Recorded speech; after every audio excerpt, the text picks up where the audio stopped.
Hello, everyone, and welcome back to the Language Arts Gallery. Today, we're going to continue with day 4 of how to write a persuasive essay. So please remember to like, subscribe, and comment on the channel so you get all the videos in this genre of writing, as well as all the videos for all my different writing workshop lessons. So this particular lesson is aimed at 4th grade students. But again, it's good for 3rd graders or 5th graders. If you've got some 2nd graders that are really far along, you might try this, but I think this would be a bit of a challenge for them. And similarly, if you've got some older students who need a little bit more support and they really need a foundation in academic writing, this might be able to help them. So in day 3, we talked about developing the introduction of our essay. And in day 2, we talked about developing the body of our persuasive essay. Now, remember, we said that we're writing about doing something to help our community. We talked about different projects in the community that we can do, ways that we can help our school community or our neighborhood. We decided to pick one. We're going to talk about why it's important, and we're going to try to convince others to help us. So when we write a persuasive essay, we are going to include an introduction, a body, and a conclusion. So we already talked about our introduction and our body. Today, we're going to talk about our conclusion. So let's go ahead and let's review everything we've learned related to our persuasive essay. First, our introduction, which we talked about in our last video. We said that a good introduction should hook the reader. We want to engage that reader, draw them in with that first sentence. We want to introduce the topic. For the mentor text that I covered in the video, we were talking about cleaning up the neighborhood park. We want to give the reader a roadmap. Now, remember, this is directly related to what we're going to be covering in the body of the essay. The body of the essay is going to be 3 paragraphs. It can be more, but ours was 3, where we are going to present 3 convincing reasons why we wanted to clean the park, why it was necessary to clean the park. And we outline those 3 reasons in our introduction. That's the roadmap. And finally, we stated our thesis for the reader. Remember, we used language like I think, I feel, I believe, in my opinion. These are phrases that we can use to express our thoughts on the topic for our audience. Remember, when we write our body, the 3 body paragraphs of our essay, each body paragraph is going to represent one big idea. For us, that's one reason why the project that we're proposing is important for the community. The author is going to tell us this right away in the first sentence of that paragraph. Remember, English academic writing is direct. We want to get right to the point. That's really important if you're dealing with culturally and linguistically diverse learners. Remember, writing is different across different cultures. There's no one right way or wrong way to write, but when we're writing for an Anglophone audience, for English academic writing, we do want to be direct and we want to get right to the point in that first sentence. The first sentence of each paragraph, that's called the topic sentence, because it tells the topic or the main idea of that paragraph. The rest of the sentences in the paragraph are supporting details. They should give more information about the main idea that you express in that topic sentence.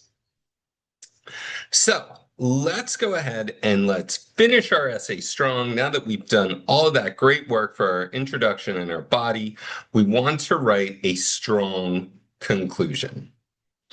A good conclusion should signal the end of the essay.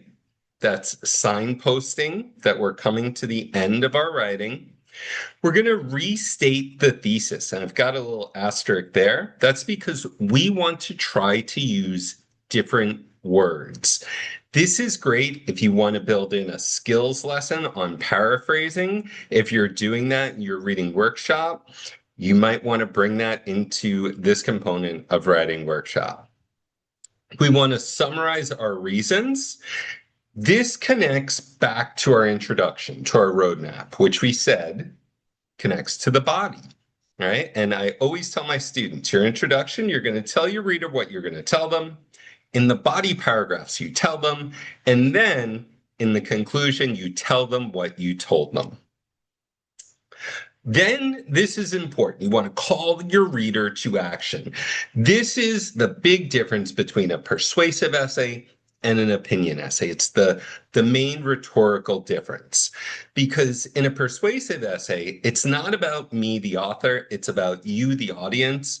I want you to do something. I want you to take action on a particular issue, or in this case, with a particular project. And we're going to talk about ways we can do that and why we need to be specific. And finally, a concluding thought. This gives your writers a chance to be a little bit creative in how they express themselves. So let's take a look at each of these things here, and we're going to build our conclusion together. Finally, signaling the end of the essay. We, of course, want to signpost, let our reader know that they're coming to the end. We can say things like in conclusion, to wrap up, in closing, or to conclude. I usually say in conclusion or in closing. We want to restate our opinion. So I'm going to start with in closing. That's how I'm going to signpost and signal the end of my essay. And I need to retell my opinion or my thesis. I'm going to say, I believe we should all work together to clean our neighborhood park. Now, if my students use the exact same language in their closing that they used in their introduction, I'm fine with it. I think that the most important thing is at this age, I want my students to understand the rhetorical features of an academic essay. I want them to become familiar with the structure of argument in writing. But if they can paraphrase and they can say that in a different way, that's even better. So if I wanted to say this differently, I would say in closing, the park truly needs to be cleaned. Now I want to summarize my big ideas. So we want the park to be safe, beautiful, and good for the environment. So let's try and say this in a different way. Cleaning our park will make it a safer place to play, a more beautiful place to visit, and a healthier place for animals and the environment. Finally, the call to action. This is something that is really important. Again, this is what differentiates a persuasive essay from an opinion essay. It's a very, very important part of our conclusion because now we want the audience to do something. Hopefully, we've done a good job convincing them, so the audience is ready to take action. So we want to say things like, we can no longer wait. The time is now. This is how you're preparing your audience to act on the issue. You're encouraging them to act on the issue. Just like we use language to express our opinion very strongly, or perhaps not as strongly, we can do the same thing when we're calling the audience to action. And that will largely depend on what it is you want them to do and how good of a job you think that you've done convincing them.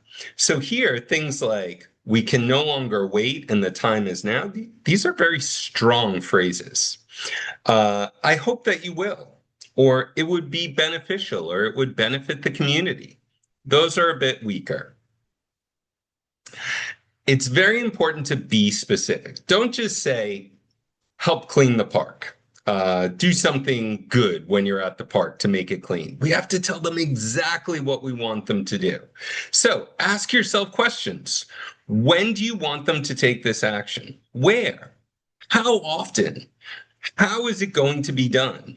And who is going to do it? So we might say, that's why I'm asking everyone to come to the community park cleanup this Saturday at 10 a.m. Bring gloves, garbage bags, and a good attitude. So we want them to come this Saturday at 10 a.m. Don't just say come this Saturday. When? 10 a.m., right? And do you need them to bring something? Bring gloves. Maybe they're going to be picking up broken glass or bottles or cans or something. Bring garbage bags so everyone can contribute, and of course, a positive attitude. Then we want to finish with a concluding thought. And this gives our young writers a chance to be creative. It gives them the opportunity to say something powerful and to leave the reader with a strong impression. For this particular essay, we might say something like, together we can make a big difference, one piece of trash at a time. So now let's look at our revised conclusion after we put all of these pieces of the puzzle together. In closing, the park truly needs to be clean. Cleaning our park will make it a safer place to play, a more beautiful place to visit, and a healthier place for animals and the environment. That's why I'm asking everyone to come to the community park cleanup this Saturday at 10 a.m. Bring gloves, garbage bags, and a good attitude. Together, we can make a big difference, one piece of trash at a time. All right, so now our students are going to have an opportunity when they go back to their seats and they break out. They're going to have an opportunity to use this graphic organizer and put those pieces of the conclusion together based on their own writing. So they should have their summary pretty well done at this point because they've used that first graphic organizer to set up the body paragraphs of their essay. They've set up their introduction with a roadmap. So they're really just transferring that over. Then they've got to fill in this part where they're going to choose some language to signpost, and I've got those language supports down here for them. Then the call to action. What do they want the audience to do? And finally, that concluding thought. That's where they're really going to be creative, and they can put that together right here. And this is all included in this resource in my Teachers Pay Teachers store. And students can also use this template to help them draft their revised persuasive essay. After your students do that, they break out, they complete their graphic organizers, perhaps they've redrafted their essay, they can come back and they can share on the carpet. I usually get my students to walk through individual parts of the conclusion. Tell me how you signposted. Tell me how you summarized your big ideas. What was your call to action? What did you choose for a closing thought? And then I'll select a few students to go ahead and read their entire conclusions to the class. All right, thank you so much. Please remember to subscribe to my channel so you get all of the videos in this series. And in our next video, we'll go ahead and we'll finish up with peer review of our persuasive essay, where we'll review all the rhetorical features of this genre of writing.